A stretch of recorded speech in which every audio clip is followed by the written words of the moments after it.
All right, the price of lumber, my friends, proves, again, once and for all, the government printing machine does not cause the hyperinflation that all these people seem to think it does. It does not do it. So let's just dive into this. So it's I don't even know what to say here anymore. The idea that we're in an hyperinflationary destruction of the dollar, it just boggles my mind because of government printing press. It's a fundamental error of economics. And I think, oh, yikes, Pablo, you got to be careful. That bug will bite you, dog. Pablo chasing a wasp or a bee or something. Pablo's so cute. I love that dog. All right, so the printing press, does it cause inflation? A little bit, but it's a gradual erosion of the value of a dollar, or the corollary, the converse of that is a gradual increase in the price of a good and measured in dollars. That's inflation. Hyperinflation is when it happens suddenly, and usually because a huge government regulatory agency, i.e. a lockdown, a supply chain disruption, or price control, all right, that will cause hyperinflation. Unless the government sticks with its action, a la Zimbabwe, a la Venezuela, many countries, the hyperinflation will go away once the supply chain is back in order. Now, again, I grant you, if the government were to continue on its lockdowns, Canada could be indicative of that. But at the end of the day, they're gonna have to. They won't.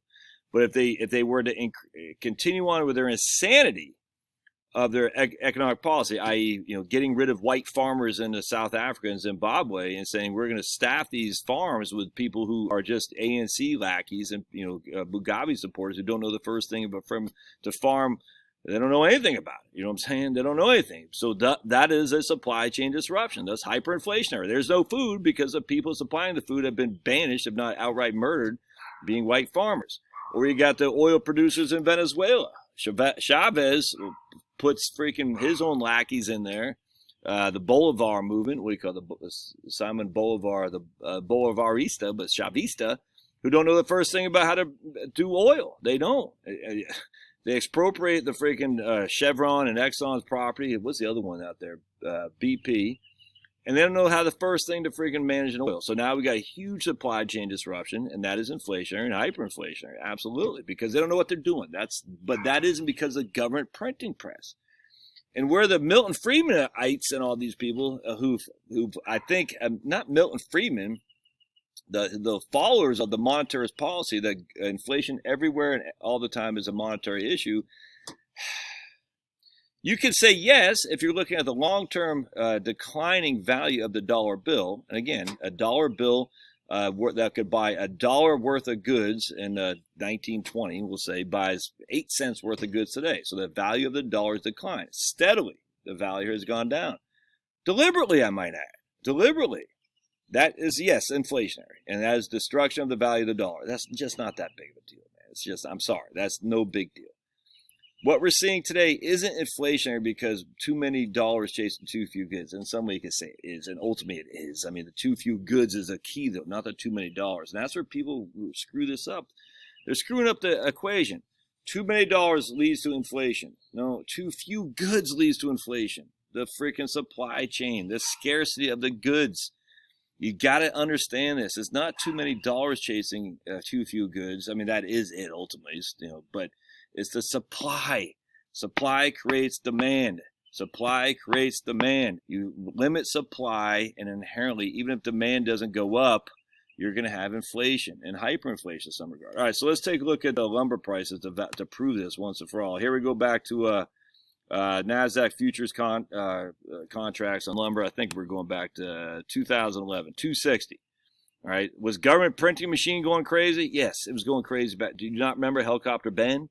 QE12 to the million? Look at that. So 260 in 2011 stayed to friggin' 251 to 2016. Where is the printing? It was going crazy. Printing on the government machine was going nuts. All right, so we fast forward to 2000, and we'll just say 2020 is at 282. All right, we had a little that's probably the tariffs of Trump right there. Then we have a gradual increase to 324. So basically, we're up a little bit at gradual erosion of the value of the dollar, gradual increase in the price of the good. This right here is not inflationary. That's hyperinflationary. I grant you. It's a short-term supply chain shock, man. It's just, you got to understand this. because people are making horrific decisions with the value of with their assets because they think inflation is a monetary thing. Too many dollars chasing too few goods, but it's not. It's only like that when the supply chain is corrupted, like I just gave you the examples. And this is not happening. I mean, it is happening in some regard. I mean, Canada's a freaking basket case, I grant you. But Trudeau is going to open up the country one way or another. It's going to happen. There's still going to be a little bit of tariffs, which will make the price go up, I grant you. This right here is not inflationary. There's certainly a short-term hyperinflationary hit, but it's going to go away once the supply chain settles back in. How do we know? Let's look. Oh my goodness, look. 1670 back on 5/7, and now we're at freaking 5, whatever today is, 5/13. I can't see what that says. 1453. And I think their futures are off another 6% today. Let's see if we can find something here. We're down another 4.5% right now, going into the opening of the market in about a half hour or so. I don't get.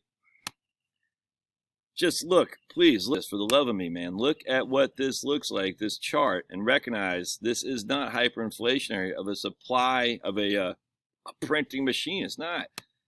And I just listened to Michael Malice. Oh, my goodness, on Bridge of Fetishes. And he's like, this is why Bitcoin and cryptocurrency will absolve you, essentially, of the need for the dollar bill, because the dollar bill is crashing. It's just not, man. It's absurd. And these libertarians are so, I don't understand this need to say the dollar is crashing, the dollar is worth less each and every year, which it is, I grant you. That's inflationary by design. So the alternative is go to Bitcoin or crypto or gold. And I'm just like, it's just silly to me. And people who make these investment decisions with their hard-earned dollars are making a horrific mistake. They are. I don't even know what Bitcoin's doing today. Let's take a look for simplicity. Hold on just a second. Bitcoin is trading under 45,000, is down 7% in the last 24 days. They're chasing this bumblebee over there. Looks like he's barking. Come here. Hey, you, big boy. Anyway, so the idea that, let me just get it real quick. Forgot where he left off, but those dogs are nuts.